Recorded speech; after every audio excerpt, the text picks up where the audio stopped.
পরে তিনি চেয়ে দেখলেন ধনী লোকেরা বায়তুল মোকাদ্দসের দান বাক্সে তাদের দান রাখছে। তিনি এও দেখলেন যে এক গরিব বিধবা ছোট্ট দুটো তামার পয়সা রাখল। তিনি বললেন, আমি তোমাদের সত্যিই বলছি, এই গরিব বিধবা অন্য সকলের চেয়ে অনেক বেশি দান করেছে। কারণ খরচ করার পরে যা বাকি ছিল তাদের সকলে তা থেকে দান করেছে, কিন্তু এই মহিলার অভাব সত্ত্বেও বেঁচে থাকার জন্য তার যা ছিল তার সবই সে দান করেছে। সাহাবীদের মধ্যে কয়েকজন বায়তুল মোকাদ্দসের বিষয়ে আলোচনা করছিলেন। তারা বলছিলেন, সুন্দর সুন্দর পাথর ও আল্লাহর নামে উৎসর্গ করা দান কেমন সাজানো হয়েছে। তিনি বললেন, তোমরা যে এসব দেখছো, এমন দিন আসবে যখন এর একটি পাথরের উপরে আরেকটি পাথর থাকবে না, সবই ভেঙে ফেলা হবে। তারা তাকে জিজ্ঞেস করলেন, হুজুর, কখন এসব ঘটবে এবং এসব ঘটার সময়ের চিহ্নই বা কি? তিনি বললেন, সাবধান, কেউ যেন তোমাদের না ঠকায়। কারণ অনেকে আমার নাম নিয়ে এসে বলবে, আমি মসিহ, এবং সময় কাছে এসে গেছে। তাদের পেছনে যেও না। তোমরা যখন যুদ্ধের ও বিদ্রোহের খবর শুনবে তখন ভয় পেও না, কারণ প্রথমে এসব ঘটতেই হবে, কিন্তু তখনই শেষ নয়। তারপর তিনি তাদের বললেন, এক জাতি আরেক জাতির বিরুদ্ধে, এক রাজ্য অন্য রাজ্যের বিরুদ্ধে দাঁড়াবে। ভীষণ ভীষণ ভূমিকম্প হবে এবং নানা জায়গায় দুর্ভিক্ষ ও মহামারী হবে। আসমান থেকে নানা ভয়ঙ্কর লক্ষণ এবং মহৎ চিহ্ন দেখা যাবে। এইসব ঘটার আগেই লোকেরা তোমাদের ধরবে এবং তোমাদের উপরে অত্যাচার করবে।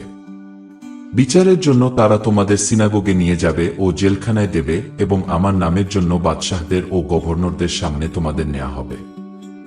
সাক্ষ্য দেবার জন্য এটি তোমাদের সুযোগ করে দেবে। অতএব কি বলতে হবে সেই বিষয়ে আগেভাগে চিন্তা না করার জন্য মন স্থির করো। কারণ আমি তোমাদের এমন কথা ও জ্ঞান দেব যে তোমাদের বিপক্ষরা জবাব দিতে পারবে না বা তোমাদের থামাতে পারবে না। তোমাদের বাবা মা, ভাই বন্ধু ও আত্মীয় স্বজনরা তোমাদের ধরিয়ে দেবে। তোমাদের কাউকে কাউকে তারা হত্যা করবে। আমার নামের জন্য সবাই তোমাদের ঘৃণা করবে, কিন্তু তোমাদের মাথার একটি চুলও নষ্ট হবে না। ধৈর্য ধরে স্থির থাকলে তোমাদের জীবন রক্ষা পাবে। তোমরা যখন দেখবে সৈন্যরা জেরুসালেমকে ঘেরাও করেছে, তখন বুঝবে যে এর সর্বনাশ, জনমানবহীন স্থান ও ধ্বংস হওয়ার সময় কাছে এসে গেছে। সেই সময় যারা ইহুদিয়াতে থাকবে তারা পাহাড়ি এলাকায় পালিয়ে যাক। যারা শহরের ভেতরে থাকবে তারা বাইরে চলে যাক। যারা গ্রামের দিকে থাকবে তারা শহরে না ঢুকুক। কারণ ওই দিনগুলো প্রতিশোধের দিন, যা লেখা আছে তা পূর্ণ হবার দিন। ওই দিনগুলোতে যারা গর্ভবতী আর যারা সন্তানকে দুধ খাওয়ায়, দুর্ভাগী তারা। কারণ ওই সময় দুনিয়াতে ভীষণ কষ্ট ও এই জাতির উপরে আল্লাহর গজব নেমে আসবে। তরবারি দিয়ে তাদের হত্যা করা হবে এবং যারা বেঁচে থাকবে তাদেরকে সমস্ত জাতির মধ্যে বন্দী করে নিয়ে যাওয়া হবে। যতদিন না জাতিদের সময় পূর্ণ হয়, ততদিন তারা জেরুসালেমকে পায়ে মারাবে। সূর্য, চাঁদ ও তারাগুলোর মধ্যে অনেক চিহ্ন দেখা দেবে। দুনিয়াতে সমস্ত জাতি ভীষণ কষ্ট পাবে এবং সমুদ্রের গর্জন ও ঢেউয়ের জন্য তারা বিভ্রান্ত ও আতঙ্কিত হবে। দুনিয়ার উপর কি ঘটতে যাচ্ছে তার ভয়ে লোকেরা অজ্ঞান হয়ে যাবে, কারণ সৌরজগৎ দুলতে থাকবে। অতঃপর তারা ইবনুল ইনসানকে ক্ষমতা ও মহাগৌরবে মেঘের মধ্যে আসতে দেখবে।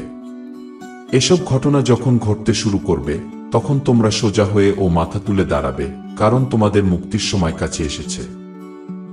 তারপর তিনি তাদের একটি দৃষ্টান্ত দিলেন, ডুমুর গাছ ও অন্যান্য গাছকে লক্ষ্য করো। নতুন পাতা বের হতে দেখলে তোমরা নিজেরাই বুঝতে পারো যে গরমকাল কাছে এসেছে। সেভাবে যখন তোমরা এই সব ঘটতে দেখবে, তখন বুঝবে যে আল্লাহর রাজ্য কাছে এসে গেছে। আমি তোমাদের সত্যিই বলছি, সবকিছু না ঘটা পর্যন্ত এই কালের লোকেরা শেষ হবে না। আসমান ও জমিন শেষ হয়ে যাবে, কিন্তু আমার কালাম কখনো শেষ হবে না। তোমরা সাবধান থেকো যেন তোমাদের মন ভোগবিলাসে, মাতলামিতে ও সংসারের চিন্তার ভারে নুয়ে না পড়ে। তা না হলে ফাদের মতো হঠাৎ সেই দিনটি তোমাদের উপরে এসে পড়বে। কারণ সেই দিনটি সমস্ত দুনিয়ার মানুষের উপরে আসবে। সবসময় সজাগ থেকো এবং মোনাজাত করো, যেন যা কিছু ঘটবে তা এড়িয়ে যাবার শক্তি এবং ইবনুল ইনসানের সামনে দাঁড়াবার শক্তি পাও। প্রতিদিনই তিনি বায়তুল মোকাদ্দস এ শিক্ষা দিতেন এবং রাতের বেলা বাইরে গিয়ে জৈতুন নামের পাহাড়ে থাকতেন। সমস্ত লোক খুব ভোরে উঠে তার কথা শোনার জন্য বায়তুল মোকাদ্দস এ যেত।